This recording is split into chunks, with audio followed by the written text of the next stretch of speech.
Hey. Why do you look so How's it good in going? quarantine? Fuck you, Fizza. Oh, thank you. You're like, Thank I you. woke up like this. Those who are just joining in, we just started. This is the Facial Recognition Comedy Podcast. I'm Hey, Fizza. I'm Pallavi. You look good too. What are you talking about? Your skin you got that glow. I'm dewy. It's because I've been. It's good for us not to wear all this damn makeup, honestly. I have worn makeup to like film a couple things, but I did not like it. I've worn a bra twice since quarantine. Don't tell my students. But whatever. You're even counting. You don't even have to count when it's only two. I know. Itty bitty titty kitty. I'm not wearing real pants. You never wear real pants. No, but like if I were a man, these boxers would be considered just underwear. So For sure. My students. How's quarantine over there? Have you killed your roommates yet, or y'all are good? No, we're good. I mean, it's we're all good because I think it's very symbiotic. We work well together. You know, everyone sort of appreciates personal space, which is super important. That's and everyone's pretty, and we're all good friends too, so that helps. Like know each other really well, so it's like there's a comfort there where, you know, like when someone's at your house and you're not like used to them. There, you might, you know, be a little less. I don't know. I think like on better behavior. I don't want to say that like I'm some kind of sloppish asshole when they leave, but I don't know. But got it. Yeah, and I mean it's good. I went for a walk for the first time in a long time since the mask order. Oh yeah, what do you got for your mask? What are you wearing? I have this little dust mask from like I think when I was painting. I got it from like Home Depot. So yeah. But yeah, I just found it in my closet. So, oh, nice. But I mean, I don't know. This thing, it's like we don't know how it's. I mean, we know how it's spreading, but we don't know, like, you know, enough. So I just try to cover every part of my body when I go outside. Oh yeah, I think I'm cautious, but I'm not doing the like changing. Some people are like changing and showering when they get home. Some people are doing stuff like that. I am wearing a mask. I have a desk mask and a bandana, and I'm trying to wash them regularly. But sometimes they just slip off, which is very ironic given how large my nose is. But I have to go out to walk this dog that I'm watching, my neighbor's dog. Like 3 times a day, and then I used to go running, but I don't know how I'm gonna run with the mask on. It feels awful. Like it really restricts your breathing, ironically, you know. But I know. It's just like when you go outside, you want to breathe the air. Like that's half the reason for going outside. So it is pretty depressing. And it's so like crisp after the rain. It's been raining, so I don't know. We'll see. We'll see what happens. I use like a Clorox wipe to open the doors and stuff on my way out, and then I just use my keys on the way back in. But yeah, I don't know. I've been wearing a glove on my left hand, and then my right hand's for my phone, for my zipper, my pockets. Yeah. I am the worst. Like I went grocery shopping with my roommates. Like one of my roommates drove us 2 days ago, basically for the rest of the month. And we just like we got in the car and I like used hand sanitizer, and then subconsciously I just like started touching my face like a lot, and I was just like, what am I doing? Like I'm so used to touching my face all the time. That's like the worst thing, touching my face and then forgetting to not touch the like handrails or something, you know. I'm just like Yeah. One of my responses to stress is to rub my eyes. So like this whole like this thing has just I don't even normally touch my skin. I've trained myself not to, just because like skin shit, but I've been getting I think it's starting to hit home more because you're hearing about more people our age, younger, dying from this thing, and then it feels like I have my family going off to war. Yeah. Because all of them are healthcare providers, so and some of their colleagues have been getting sick and some have died. So their colleagues have died? Yeah, apparently that neurologist, the famous neurologist who died in New York, who used to do surgery to separate brains in Siamese twins, the brain of Siamese twins, he was, I think, in her department. She's is neurology and he's neurosurgery. In your sister's department? Yeah, in her hospital in the Dang, that sucks, dude. Yeah, it's really sad. I mean, that's why I was concerned, because it's just like anyone who's 60 plus, which includes like my parents, it's almost that's the 20% that's dying for the most part. So I mean, there are other healthy people. Can we make the rest of this episode not about this? I know I feel like it's everything everyone's talking about, and I just want to talk about stupid shit again for a second. Yeah, I mean, I love stupid shit. Right? I would love to talk about stupid shit. You want to talk about something really dumb? Bhad Bhabie, the rapper. Did you see that? The rapper from the Catch Me Outside. She's a blackfish, which means she's like changing her skin to be darker, and she's like basically pretending to be like black in her appearance, basically. So she posted this Instagram story where she did not look like, it's Kim Kardashianing, you know? Yeah, Kim Kardashian or Kylie Jenner. Yeah, Ariana. Although, like, I thought Ariana was Latin, but I guess she's Italian. I don't know. Yeah, she's Italian, and there's that picture of her like when she was younger, and it was like mostly like she looked white, and then it's a darker picture of her, and it's like what happens when you mix the Nesquik, because she had like black hair in the first one. But so it's like this idea of people like profiting from the appearance of looking like black or mixed or whatever. But did we expect anything different from Bhad Bhabie, the most self-aware person? You know? She's also. How are people so surprised? And also, it's like, how is she just now doing this? Like, she's not on schedule. Because like, she's 17, dude. She's like. Yeah, she had to wait till it was legal. This is ahead of her like timeline. She got famous at 13. Like, she had to wait for all of her racism to catch up. But she is a kid. I don't know. So I feel like maybe in 10 years she'll be normal, or I don't know.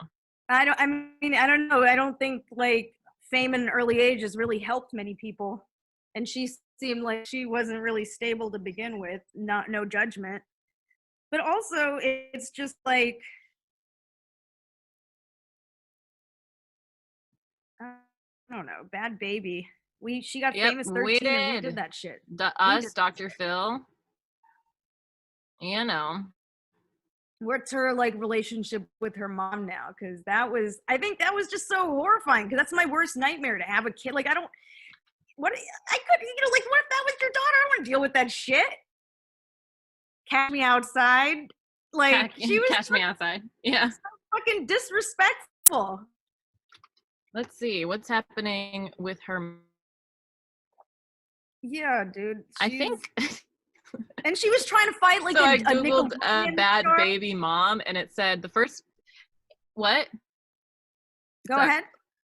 So I googled Bhad Bhabie mom, and it said people also ask, what did Bhad Bhabie get her mom for Christmas? And 2, what ethnicity is Bhad Bhabie?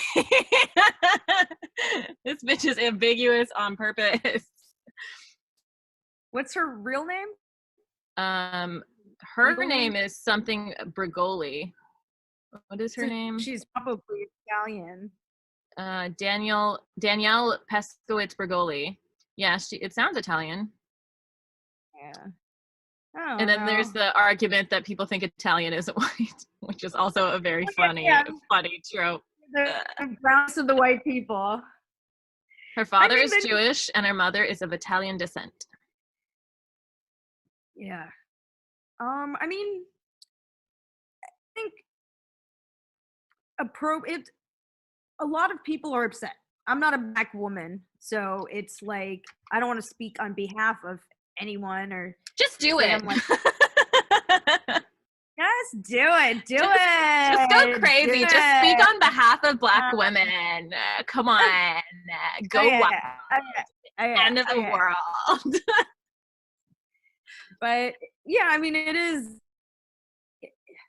I imagine it's painful to fucking be marginalized and then see a less marginalized group profit off of you and your swag and your style and everything that you've sort of built because of your experience. So I can see how that's pretty infuriating.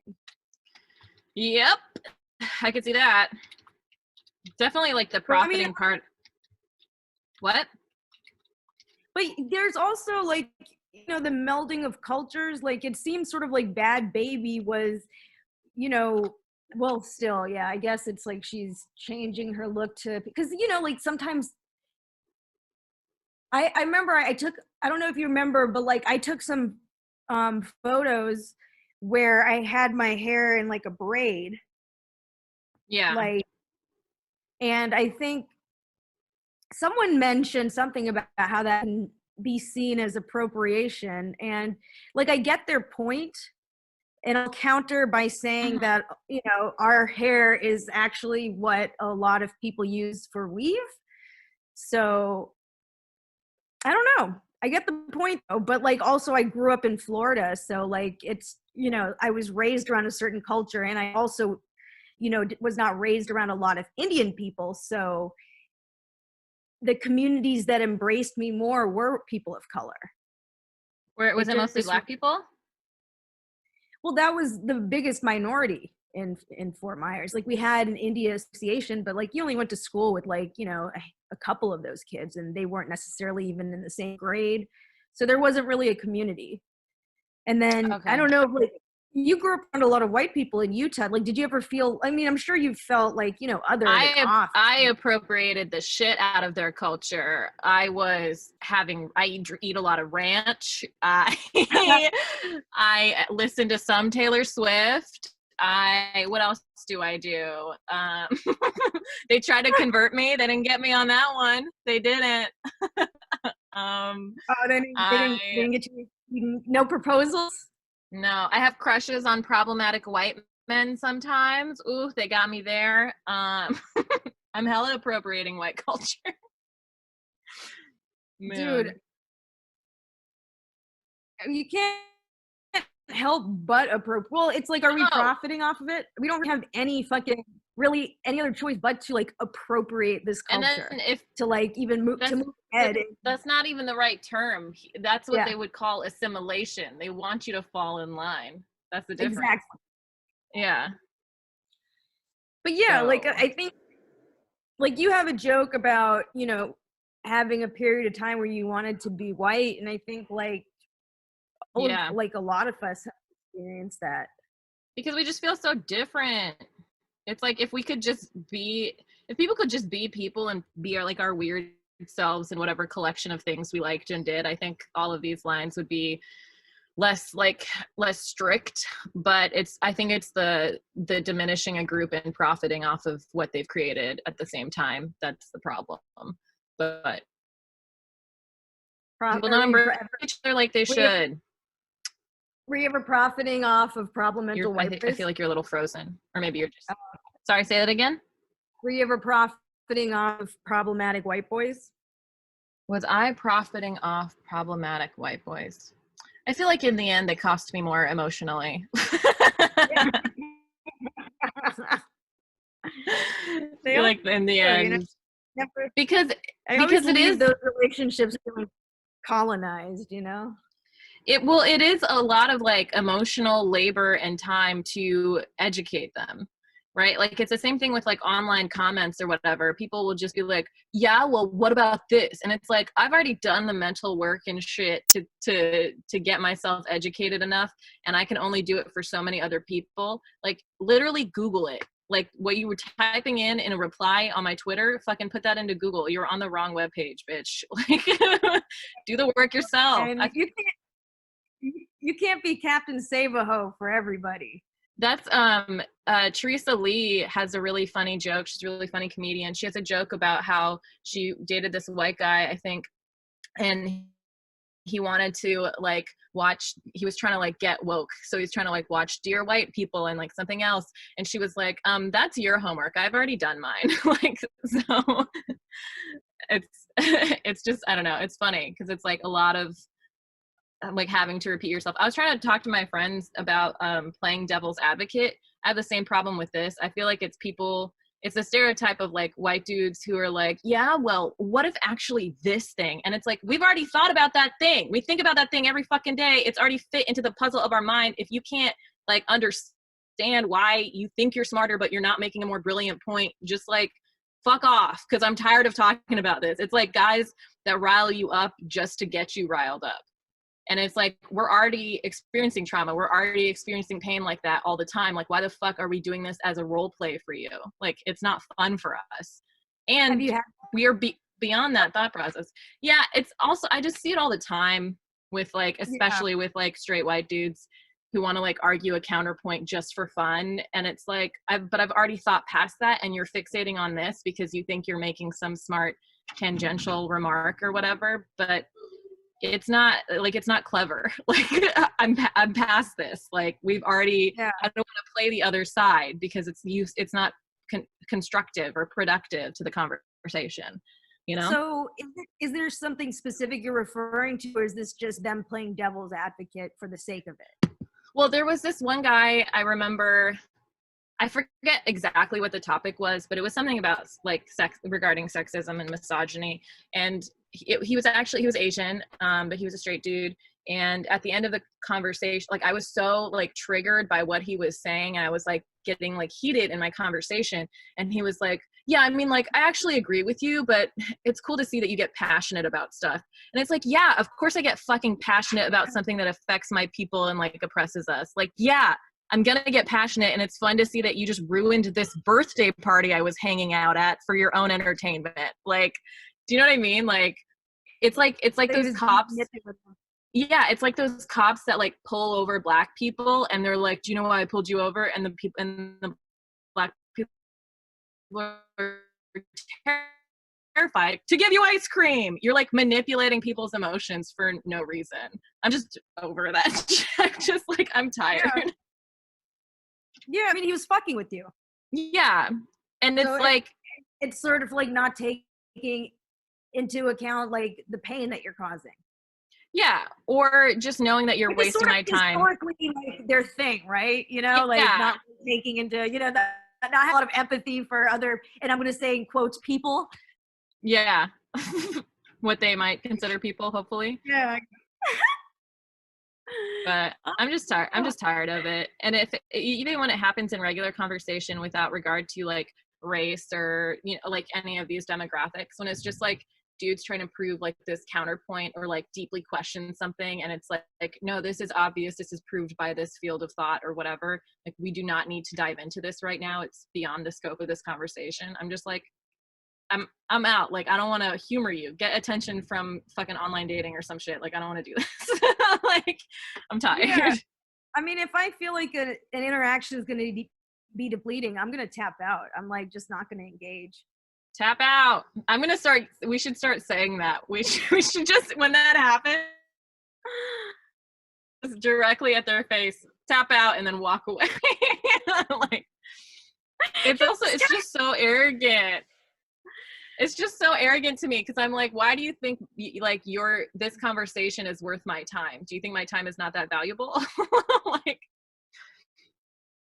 it's bad boundaries also, but you know, again, as a people, they're used to sort of having bad boundaries. Like, that's not yours. Don't take it, you know? Dude, I also like, I keep getting a FaceTime from this guy, and he and are not FaceTime friends, so I just keep ignoring it. And I told my friend, I was like, this is like, I tweeted this too. I was like, this is the touching my lower back of interactions online. Yeah. Cause it's like, I don't know you that well. We're not that intimate. Like, I am not going to answer this FaceTime, dude. If it's urgent, fucking text me about it. Like, yeah. I mean, yeah. Did he like FaceTime you a bunch? not a ton, but it's like, I haven't talked to him in maybe like 6 months or something. And then he's FaceTimed me twice since quarantine. And I'm just like, Ooh. no. Not gonna do this. That's very intimate. Like when someone FaceTimes you. Especially after not talking in like 6 months and our interactions not ending well. You know, he's not like a love interest at all. He was like someone I collaborated with, and I didn't like collaborating with him. So I mean, is he? I mean, if he's FaceTiming you, he might have an interest in you, even if it's not reciprocal. That's the problem. Fucking read the room or the decline message. It's not hard to read a room. It's not that hard to read a room when there's one fucking person in it. Okay. Truly. Like, are you frowning? Is she grunting and groaning? Is she holding a weapon? Is she answering the FaceTime? No. Move on. Have you gotten weird FaceTimes? No, I'm not answering it. Have you gotten weird FaceTimes? I get weird FaceTimes. Like even before this, I get like people would call me on Facebook that I didn't even know. You know, it's this has nothing to do with quarantine. People are just doing this to you. The frequency has not increased. It's just always been bad.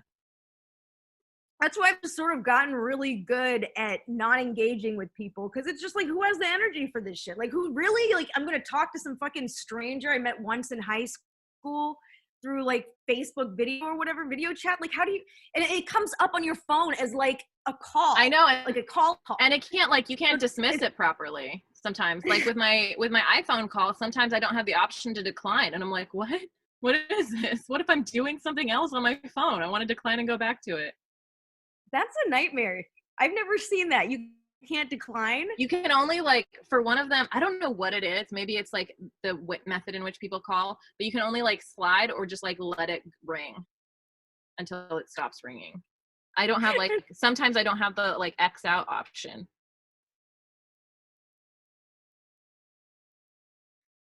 With all of the like, it's wild. The marketing calls we get now. I feel like if I couldn't do that, I'd get like I'd have to sit through 10 calls of just like waiting.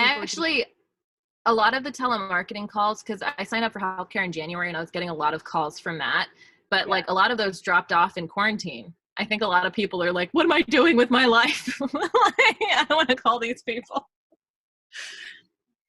Oh my God.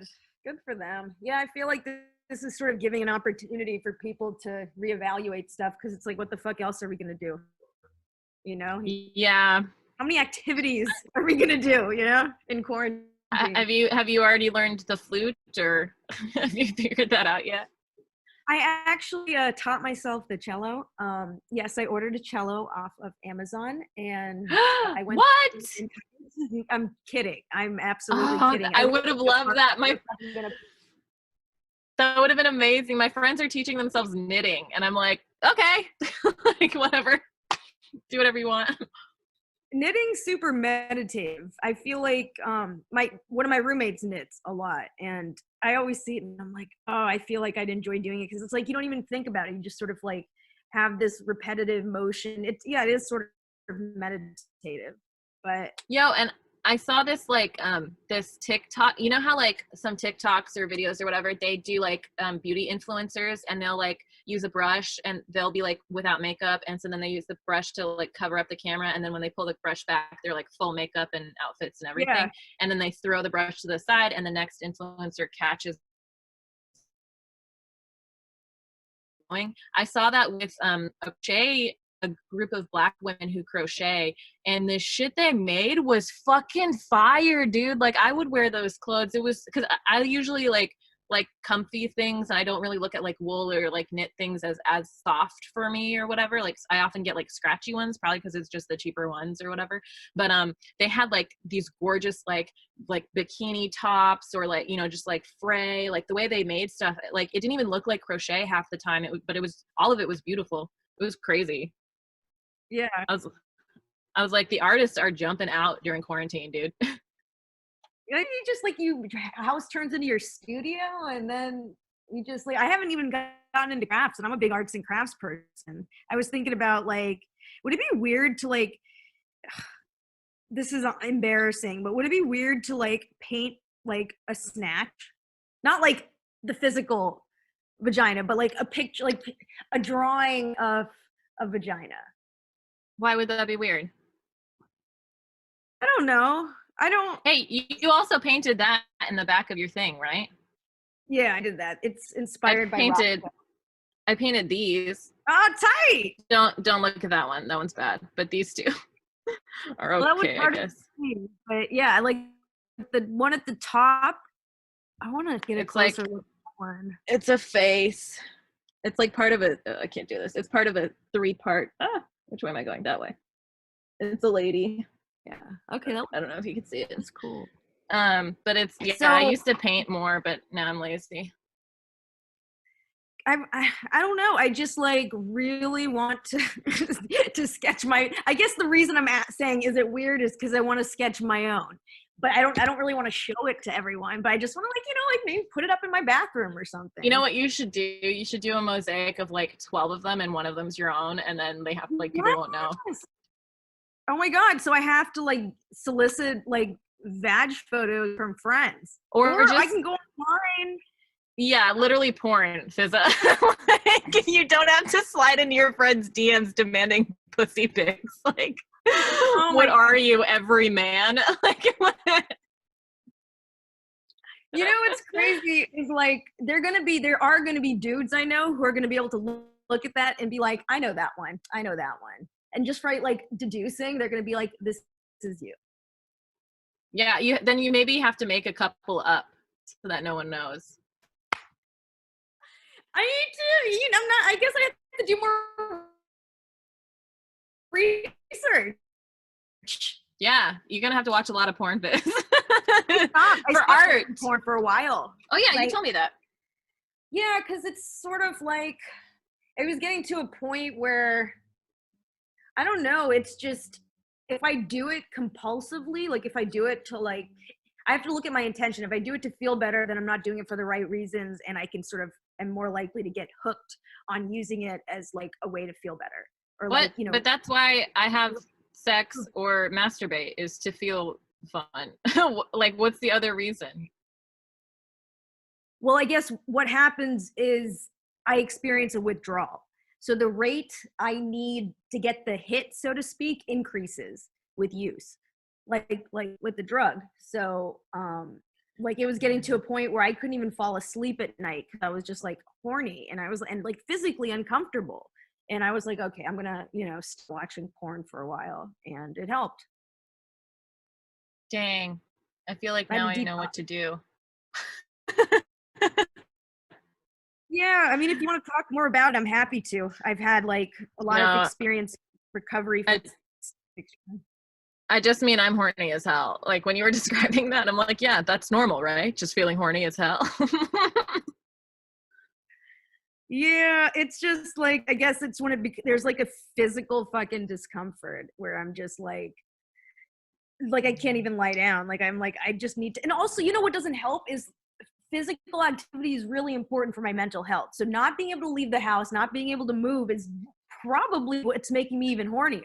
I have a lot of friends that are doing like IG exercises, like exercise classes, like yoga, dance hall, like other things too. So maybe some of those would help because those are inside.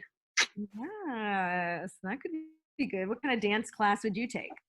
My friend teaches Jamaican dance hall, and she used to choreograph this at the dance group that we were in together at Carnegie Mellon. So that's the one that I. Christ, I feel like at this age, I'm gonna throw out my back if I try. Can you hear me? I think the internet connection got a little yeah. wonky. You said you're gonna throw out your back at this age, but bitch, I see your twerking videos, honey. Well, it's like I don't have a big ass, so it takes a lot of effort. It takes a lot of momentum to get that shit clapping. So, I gotta do that shit now and record that shit because I don't know how many more years I have of this. Like last time I tried to dutty wine, like I think I almost died. I think people have actually died doing that. Dude, so, that like, shit is like, it's a competition, dude. Like they have these competitions in Jamaica and like all these other places in like New Orleans. It's like originated like the bounce and all that shit. Like they go hard. It's like, it's skill for sure. Yeah. It's just, not everyone can move their body that way naturally or even unnaturally, Yeah. Someone would have to go to a doctor, and we don't want to overwhelm the healthcare system right now. So that is why I will not be taking the Jamaican dance hall class. Or you know what? Maybe I'll take it and just avoid that one move because that is. I swear to God, because when I was in Miami, like I knew a lot of people in the Caribbean, and there would be stories of like people who just fucking snapped their neck doing this move. Oh shit! Like people died. I swear. Like I don't think these were urban legends or like like Caribbean. Like I think people fucking. So I don't know. My body is changing. Changing. I sound like I'm going through menopause. I'm not that fucking old. You sound like you're like in a health class video about puberty. My body's changing, and that's okay. I started crying, dude, when I got my period. Not because I got my period, but because the pad was so fucking uncomfortable. I was like, this feels like a fucking diaper. Like I can't do this month. An indefinite amount of time. Oh, I was gonna say, I think it's gonna be interesting when we come out of here, and like, I don't know if they'll let us see them, but there are a lot of people who are probably not getting their like Botox injections and like all this other stuff that they would normally get. So it like, I'm wondering what people are gonna look like. I'm getting like a nice little mullet that I have to fucking handle at some point because I think my long hair is coming back. It's already like growing out. It's getting unruly, but we'll see. I mean, it's going to take a while before it even gets to a point of being long, Yeah, it might like month 2 or 3. It grows pretty fast though. So I'm like a little concerned, but we'll see. Whatever. I just want to get this shit. I need to figure out how to do this. But yeah, I'm curious about people with like lip injections, Botox, like fucking all the other. I don't know what people do, but like whatever people do, plastic surgery things. Thank God for filters, man. Otherwise, they wouldn't be able to make any quarantine content. Filter, makeup, and shit. Because it's like you're going online, like even for me, like I'm not wearing makeup except for like I was fucking with my face. Sometimes I give myself a facial, and like I had a little blemish here, and I was like, I'll put a little concealer on that. And even that's I'm not like wearing makeup. Yeah, your skin looks great. I mean, we're not like out in like polluted air all day anymore. I also think it's like I'm doing this thing where I'm trying to like train people to see my face for what it really is. Like I'm trying to wear makeup less sometimes so that I just feel more comfortable being myself. So it's like, people aren't like, damn, like when I post something without makeup.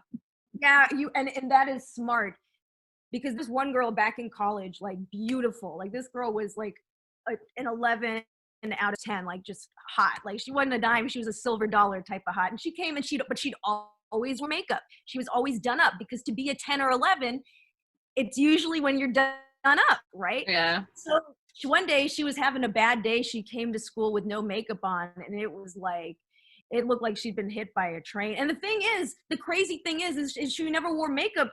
I'd have probably thought she looked pretty fucking good, but she looked like fucked up.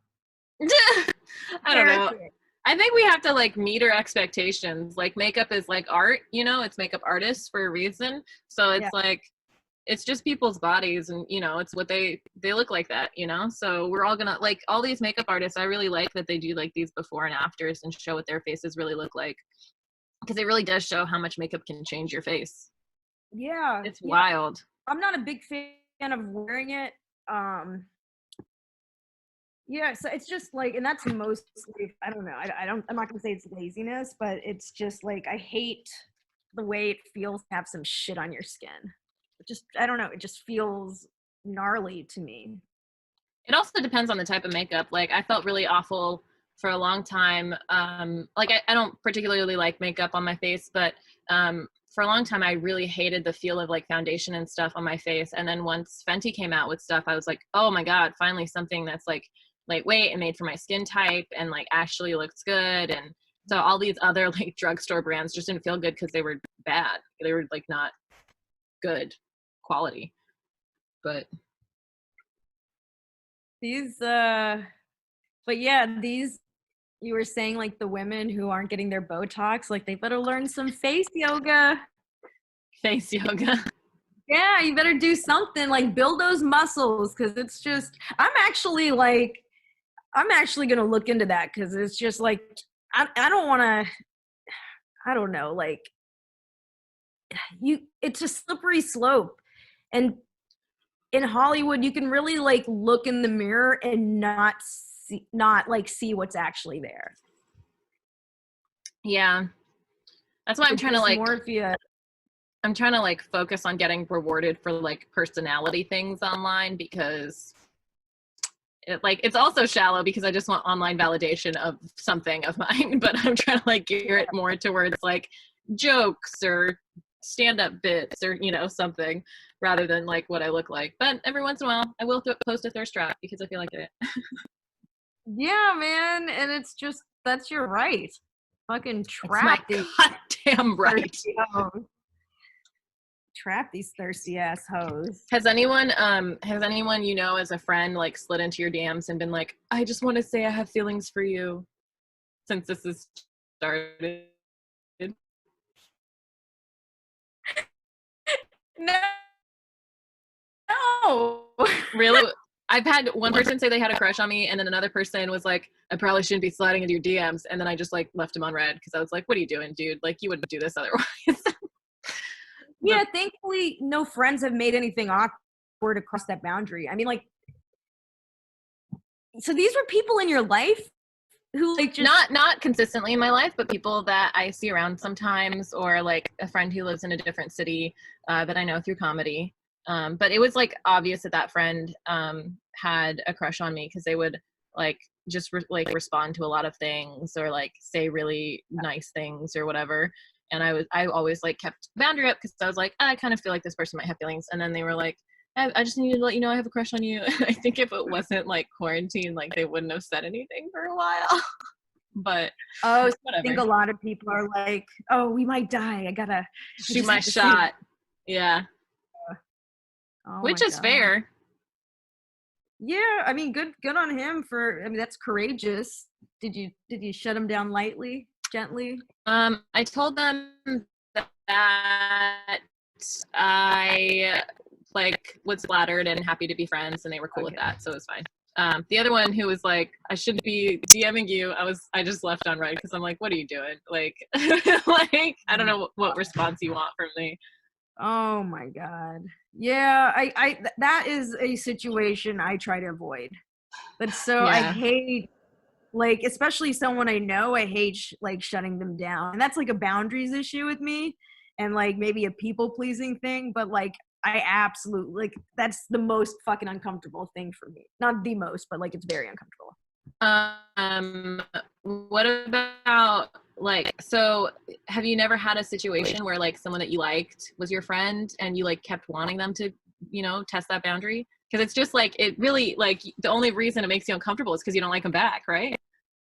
Yeah, it's exactly. I mean, I've definitely been in relationships. A lot of my relationships started out as friendships, or, you know, at least a fair amount. So that's happened. And like one of my longest relationship, actually, like I had a crush on him and I was his friend, but like I was hoping like he'd make a move. So that was, but it was mutual.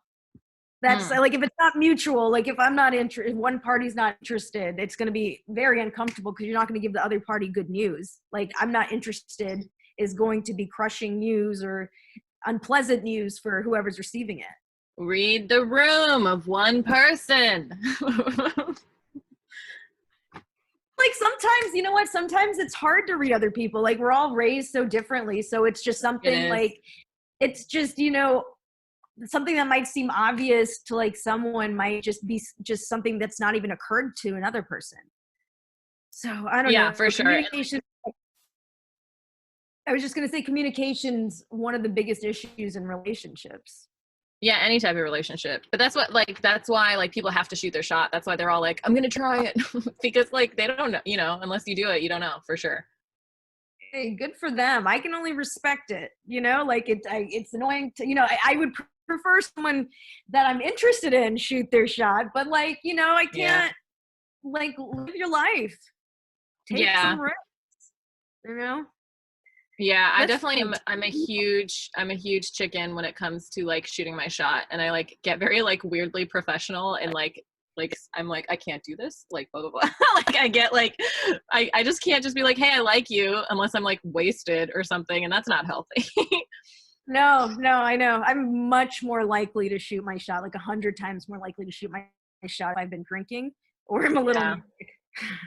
Yep, samesies. And I haven't been drinking since my birthday, which was like the last time I went out before quarantine. Was like my birthday is on March 4th, but our joint party was on the 6th, and that was the last time I went out, and I was like insane. Like it was fully inappropriate. But I haven't been drinking since then, so it's not like I'm just like at home like sober. I'm not gonna be like, it's 10 a.m. on a Tuesday, let me try with this guy. Like I'm not gonna.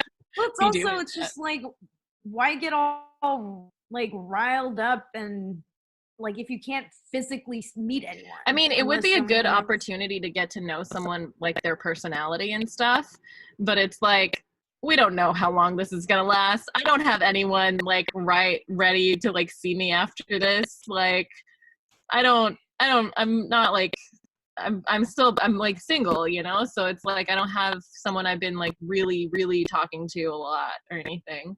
It's like, I don't know. Yeah, I mean, I guess it's just I was gonna say I don't really have like a yearning for anyone. I am quarantining without a partner, but like, yeah, I mean, I have moments, but also it's just like, you know, I was talking to my therapist. I still do therapy over like FaceTime. Nice. Which I'm really happy I do. But I was just like, I was talking about one guy and he's like, would you want to be in quarantine with that person? And like, I didn't even hesitate. I was like, no. Yeah. There's no one I would want to be romantically in quarantine with right now. That's I don't want to even live with a guy, like, you know, or anyone I'm dating. That's too much. That's so much. So the idea of like forced quarantine, like I wonder how many people are like really white knuckling through this experience. Yeah, they said like gonna fucking break up right before quarantine. Like, what are they doing? They said that the divorce rate in like parts of China rose during quarantine or something, and I was like not surprised. People need space, or you know, I do it. And I also think like this whole thing has like, I know we're not talking about it, but I guess we are. This whole thing is kind of like highlighted to me like people's like priorities and values and stuff. Just because like all the people who are like willing to break it or like don't believe in it or like are corona doubters, like there are people that I like was friends with and like respected and would never think that they would have those opinions that had those opinions. And now I'm just like, Jesus Christ, like I would not want to be friends with this person after this, or what, you know, just because I'm just like, this person's crazy. But what was the basis of that belief? I don't know. It was I saw. Are these people in the scientific community? No, of course not. Like it's some comedians and, you know, some other people. Well, one person was in the scientific community, but in a different field. And she was like, oh, it's similar to the flu. And I was like, no, it's not at all. Not even in structure of the virus, not even in like the spread, or, you know, it's like, it's very different than the flu. And she was just like, oh, you know, people die from the flu and it's like, it's just like another flu. And I was just like, no, like, what are you, that's crazy. And so like, I was able to kind of like win her over. Like the people that like have an open mind and are like able to be convinced of fact, like I don't hold it against them for not having the information. But it was like, it's people that are just like, yeah, well, like this is a conspiracy, or like don't care. They're like, well, the government didn't, you know, before the government said like only 2 people out at a time or whatever, they were like, well, they didn't tell me not to stay home, so I'm not going to stay home. Like, it's just people who, you know, don't take social responsibility seriously, where I'm just like, yo, this has really shown me a side of you that is ugly. And so I'm sure like a lot of people in relationships are seeing the real sides of their partners right now. Yeah. You know, also, I think a lot of people who are downplaying this are people who are in denial. So it's not maybe, I think it's maybe sort of they're in denial themselves. Because I know a lot of people who are in the medical community that were downplaying corona initially too, because this is unprecedented. So a lot of people, like, it's really, everyone's sort of process and journey is different, but like, it is frustrating. Like, someone I'm close to is still downplaying it, and now it's hit home. So like, it's not a fucking, like, it's not abstract. It is really, like, I see people. It is really funny to see the progression of tweets from people who are like there's like progression of tweets from like conservative like commentators or whatever, where they're like, it's crazy, everything's great, like, we must pray for everyone, and like it went from like, this is a fucking hoax, to like, I feel so poorly for the family. And you know, yeah, now they have the information or whatever, but it's just like the arrogance of people to not trust more of the experts or whatever is like hitting. It's like it's kind of like the global warming thing, but it's on a much smaller time scale, where they're able to see, and it's much more urgent, right? Like, it's in their faces, where they're able to see the time scale of them like shifting their opinion to like what experts were saying, you know. It's funny. Huh? Who's the expert who initially recommended social distancing at the he's the national level, works under Trump? I think he was getting death threats because. Are you talking about Dr. Fauci? Yeah, Fauci. Wasn't he getting death threats because people were upset? People who weren't taking it seriously were upset about losing work, and again, I'm not surprised if he was. I don't know for sure, but I wouldn't be surprised if he was. Like, those things of him at the press conference behind Trump, just like being like, I can't believe I'm fucking here, are so funny. Like, he's like standing. You have to understand the priorities. There has to, like, if you're not alive, if everyone's dead, you're not going to have a job anyway. So there's sort of like something I'm thinking in of like the magnitude of what's actually happening, which I think everyone realizes now, because all people talk about is fucking corona. I mean, I don't think everyone realizes it still. I think there are still people who are being interviewed on the streets who like are like, God has me and stuff like that. And it's just like, okay, well, God will have you soon because you'll be dead. Like, we are in these bubbles, like, you know, people in LA and in New York, we're in like these big cities where we're also like affected by it, like earlier. But like, my sister was in the South, she was in Florida, and she said people are just in the grocery store. Not everyone was like, you know, there's an awareness. I think people are more careful, but not to the level of, you know, what's needed or what's recommended. Right, because it's preventative. It's not like people are less likely to do preventative measures than they are to like handle the aftermath. Right. And it's just there's such a big retirement community in Florida that you could just wipe out a population. Jesus Christ, that is so sad. That is so sad. Yeah. Dang. But that's if it spreads. But that's the thing, is it's, you know, a lot of people take coronavirus a little more lightly because they're like, oh, it's not a death sentence. But the thing is if you are over 60, it kind of is. Not even if you're over 60. Like, that's what I'm saying. I think like the worst branding was calling this the boomer remover, because it like made people not care about it as much. And now it is killing healthy people and younger people and stuff. But dang, we were supposed to not talk about this, Fizza. We keep bringing. I guess it's always gonna come up. I know. I just want to. You want an escape. What's your okay? So, do a lot of friends come to you for advice? I think, yeah, sometimes. It depends. It depends on the group. But why? I was going to say, like, I did this thing on Instagram where I was asking anyone if they needed some advice. I gave them my perspective, but I think it might be funny to get, like, since this is, like, we're not the same person, it might be funny to get, like, your take on some of these questions, especially, like, some of these questions are, okay, so, like, someone said, like, how to be a good audience member. So, I mean, I just said like the comic audience relationship is symbiotic. It's an exchange of energy. You give the performer some energy, you'll get a much better show from them. Yeah, and don't talk out of turn. And yeah, I would say like answer the questions they're asking and don't do too much. Don't be extra, but pay attention and have fun. Have fun, yeah. Like, and that's like sort of that goes with another question, advice for a new comic. Like, I said something like, if you're not having fun stage, the audience is probably not having fun watching you. Do you have any? Yeah, that's. Yeah, I feel like that's definitely the sets that I do best. The sets that I enjoy the most and perform the best during are ones where I'm like having fun and am in the moment.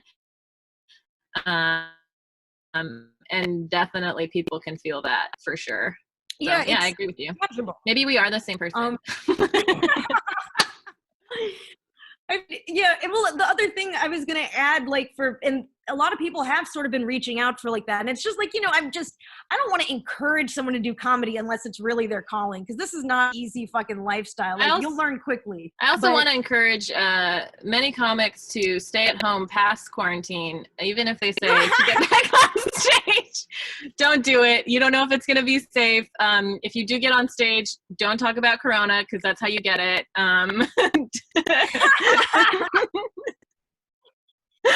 Oh my God. It's going to be awful when we get back, Fizz. It's going to be so bad. Everyone's going to flood the stages. Ugh. Yeah, I mean, also the beauty salons, like good luck getting a fucking Brazilian wax ever again. Yeah, like, I was totally getting those regularly. I was being so groomed normally. Yeah, that's why I'm full bush, that's why, because I couldn't. Are you full bush? I trim, I take care. But what length of the razor? Is it longer than your head hair? Is it long? It's not longer than my hair, but I bet I could get it there. I bet I could do like the bald dude with the beard, like short on top and like hella long at bottom. I bet my whole body could look like a man with a beard. Like, you could have like a Kid and Play hairstyle down there. Yo, yeah. Hot top, faded on the side. That would be kind of fly. That would be kind of cool. Oh, here's an interesting question. How to make a girl come, and then in parentheses, orgasm, and then he apologizes if it's an offensive question, which oh my God, I came from just the apology. Congratulations. There you go. I just said compliments. Compliments? Oh God, just listen. Read the room. Read the room on, like, I literally think dudes would be so much like, though I feel like half of the men are trash comments is literally because they're so fucking egotistical and narcissistic that they don't just like pay attention to what's happening around them. That's the part that's the most frustrating. It's like, it is a learned skill to like try to become more self-aware and more aware of interpreting people's like body language and like how they feel and stuff, and dudes just don't want to do it. What? They haven't had that pressure historically, so it's just like a very weak muscle for them, I would imagine. It's also like something similar to like when we're walking outside or walking alone at night. Like when I was with my boyfriend, he like didn't hear people catcalling me, and he didn't like see people around, and I was like hyper aware of everything because I was fucking scared to be out, just a regular female experience of just being terrified to be outside. And he like didn't take in so many things. So they're just like not aware of their environments. They're not aware of feedback. Ask fucking questions, dude. Ask questions, communicate, be open to hearing feedback, because sometimes the reason women lie about their orgasms is because it is not fun for us to have the reactions that we often have for men. I mean, you can say something that you don't even think of as like a fucking criticism, and then like you like strike a nerve, and then they blow up on you. Yeah. And it's just, I just asked if I could have some water, and then he's like, I was born in water. Like, it's just, get out of me. cut, and it's like, calm down. Like, it's also like, yeah, I think that's associated with like clean slate, new partner, clean slate. We are not your old partner. Like, don't assume things from, I'm guilty of that too, is that like, I'll bring a lot of baggage from the past relationship to the next one, but you just got to get the fuck over it. Relationship, it's almost like the next relationship, it's their job to to have to pay for like all the like the previous relationship. But yeah, dude. But I feel like there's like a peak. There's like a peak where like afterwards, like you do all this work and then you become like more normal. And I'm waiting for that. I'm waiting for like a mid-30s person because I feel like they've done a lot of work. Probably, I hope. So, a lot of people haven't, but maybe there's someone post-divorce or whatever. I don't know. Maybe. Have you What's been writing? Oh, I was messaging people today. Like, I'm having a hard time. I'm not writing stand-up. Okay, so I'm trying to like volunteer with this engineering group to help with low-cost ventilators and to help with distributing a different type of face shield. So I've actually gotten overwhelmed with that work, and I think that work is more important than like putting out a Dirty Science episode.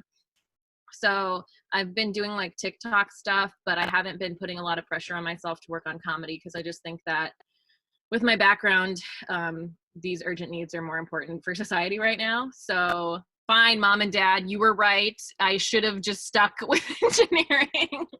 It's more important or whatever. But I think what you're doing is very valuable and of service. And also, we're not supposed to talk about Corona. I know. You're right. But yeah, so I haven't really like forced myself to write stand up, or like I was supposed to work on my pilot. I was supposed to do all these other things.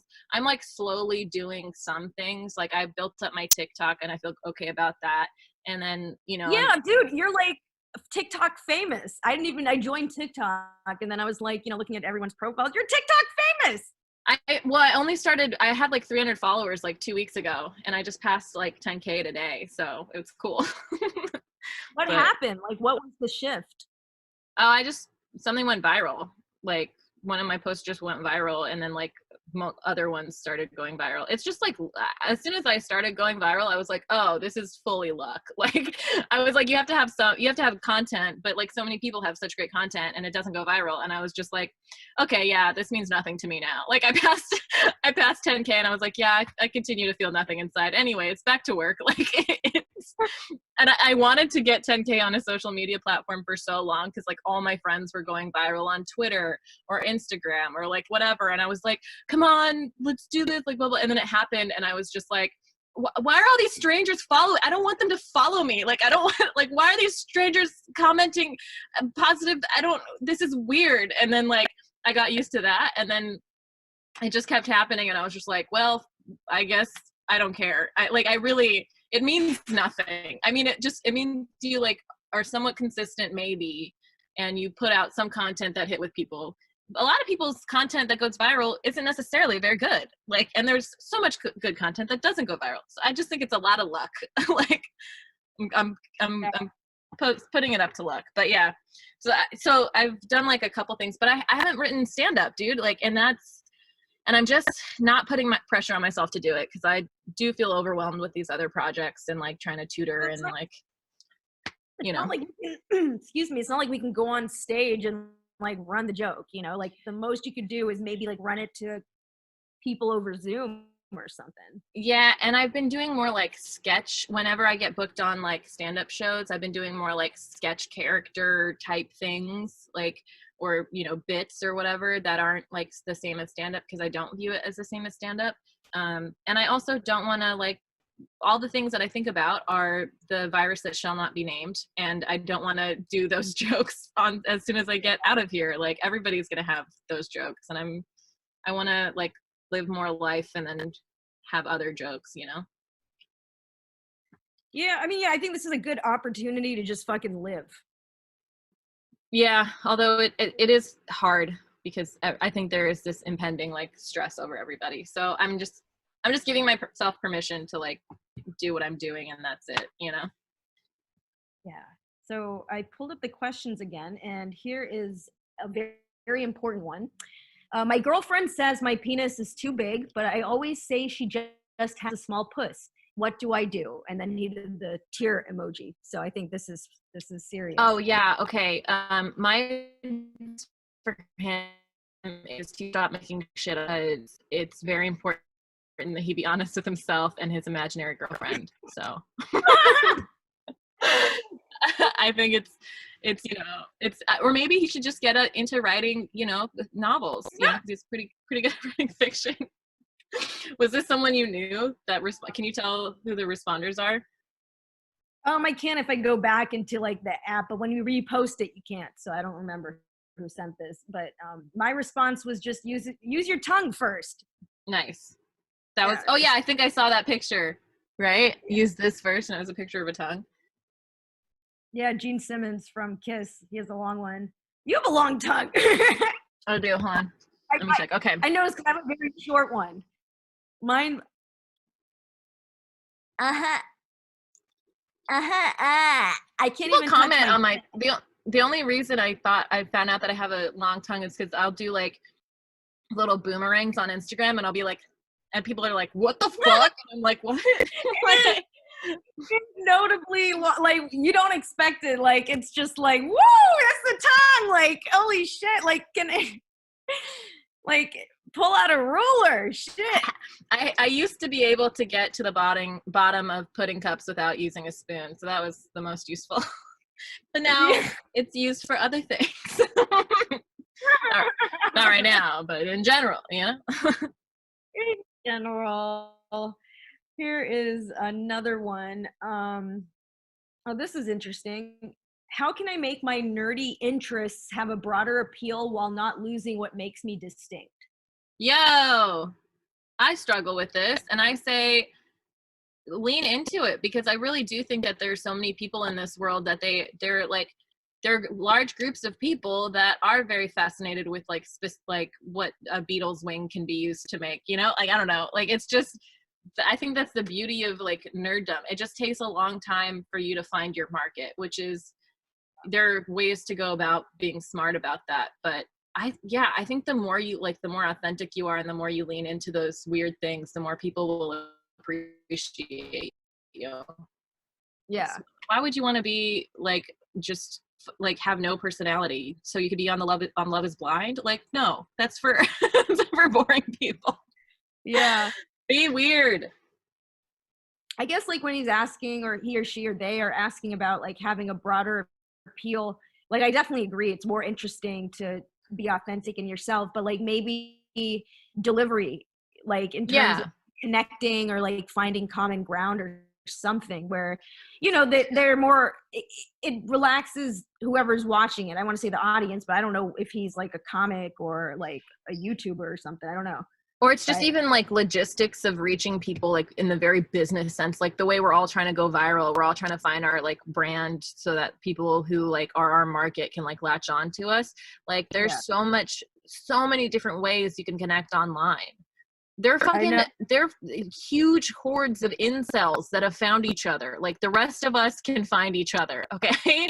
If we have like positive stuff to spread, the rest of us can find each other. We just have to figure out, like, if your YouTube game, your Instagram game, your Twitter game, like whatever, just keep leaning into that weird thing, because if you're not original, then like people aren't as excited even, Yeah, I mean, like as a comic, like, and this is going back to the advice for a new comic, but like the most, I think, valuable asset any artist has is their point, like perspective and their point of view, because no one else can be someone else entirely.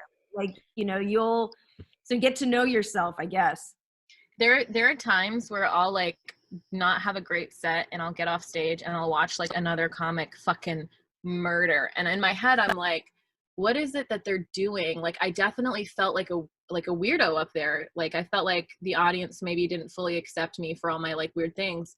But after those shows, I end up having like the most individuals coming up to me being like, can I follow you? Like, you're like so awesome. Like, thank you for talking about this. So it's like, I may not kill the hardest, but I am memorable to the crowd, So it's like, there's trade-offs. Like, you can be appealing to everyone, but not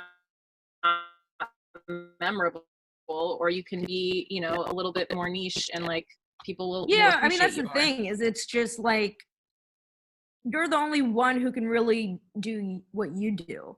No one else can do that. So it's just, how a room receives it is how a room receives it. And of course, you, as a comic, as a professional comic, you're going to play off the energy, but what you're bringing to the table is you. Let's see if it didn't freeze. Keeping your titties up, perky, and off the floor. Any advice? Don't sleep face down. Really? No, I don't know. I'm kidding, because then your titties are touching the ground. I don't know. I have no idea. I don't know. I haven't been wearing a bra. Are we supposed to wear a bra? Are we not supposed to wear a bra? Which one's the what's the update here? What do we got? I don't wear one at home. I never wear one at home. And I think I met a very thin woman who had very, very saggy breasts. I was pretty shocked. And I think I read up on it, it's hereditary. If we sag, when we sag, how we sag, it's sort of look at your mom. That'll tell you more than anything. But I think there's you're trying to get pussy. You're trying to get pussy pics from your friends and tit pics from your mom. What is going on, Fizza? You've turned into a sexual deviant. I wasn't breastfed. I'm obsessed with breasts because I have no idea. I didn't get to have that connection with them like most kids or a lot of kids have. I remember being on an airplane at 4 and a lady was sitting next to me. And I remember grabbing her boobs, which is a violation, but I was a kid. I didn't know any better. And I remember asking her, I was squeezing them, what are these? I didn't know they were for milk. I thought milk came out of a bottle. Wow. Out of a boob, yeah. What did your mom do when you did that? I was so young. I think she was telling me stop. And then the lady was she handled it very well. I think she actually was talking to me. Oh, that's she didn't scold me because I was a kid. And I really was curious. I wasn't I probably knew to a degree it's inappropriate, but at 4, that's still pretty young. Yeah. But in terms of keeping them perky, I know it's boobs are fat, but underneath we have our pectoral muscle. So I think if you work that can help the nips face up a little more. When they start looking down, that's when we need to figure something out. That's what I was saying with the wearing a bra or not, because I heard that not wearing a bra helps your muscles get stronger, but I don't know for sure. Yeah, I've heard it's not necessary to to wear a bra. I don't think that really affects sagging unless you're running, because you're putting so much they're going up and I stretch. So then it's just to be safe, probably wear a sports bra if you're jogging, but I never wear a bra at home. Yeah. I heard someone else say this. I don't even remember who. But someone called bras breast prison. Yeah, that makes sense. Sometimes I just if I don't need a bra in a formal outfit that's strapless or something, I just put 2 Band-Aids over my nips and then I go, because that's the only reason that I would need the bra is to hide those nips. Yeah, that is true. Yep. Oh, do you want to do one more question? Sure. Okay. Advice about creating progressive content for a conservative brown audience. I'm always surprised that they end up accepting me way more than I expect them to. So I feel just be yourself, because all the people that I thought would yell at me about my content actually enjoy it. I have all these cousins that message me that are excited for my success, that, when I was growing up, I was aren't you homophobic? But people change and audiences change, and sometimes you say the things that they wish they could say themselves, and then they surprise you by supporting you. And then it's just we're thinking about one sort of specific generation, but they have kids, and those kids have a young family member of mine came out to me recently, and I just felt really happy that they could grow up at a time where you could do that. Yeah. Even when I was in school, people weren't out where I grew Yeah. up, which is sort of crazy to think now. Yeah. So, Yeah, I would say like shift. give them more credit than you think you can get away with, because I mean, yeah, we had Lulima at our show, and she like came up and said all those nice things, and like none of us hold back when at our stand-up shows, you know, we all talk about puss and everything. And Brazilians and whatnot. I don't know, but yeah, we got accepted by this old like Pati, who I don't want to say old, but this older Pati who like was super sweet and kind, and was like enthusiastic. Not only, I think that's the part that surprised me the most, is not that they would just accept me, but that a lot of them are like excited and enthusiastic and like happy. You know, that's the best part. Yeah, I guess I just like, my fear is the judgment, because like having grown up in such a like almost dogmatic environment, it's just my fear is like, yeah, being judged for some reason by like that age group of like Indian people. But yeah, it's just, I've been pleasantly surprised by how positive some people's response was, and that's healing. That's actually super healing, because then I hold on to that fear less, you know. I can sort of like move on.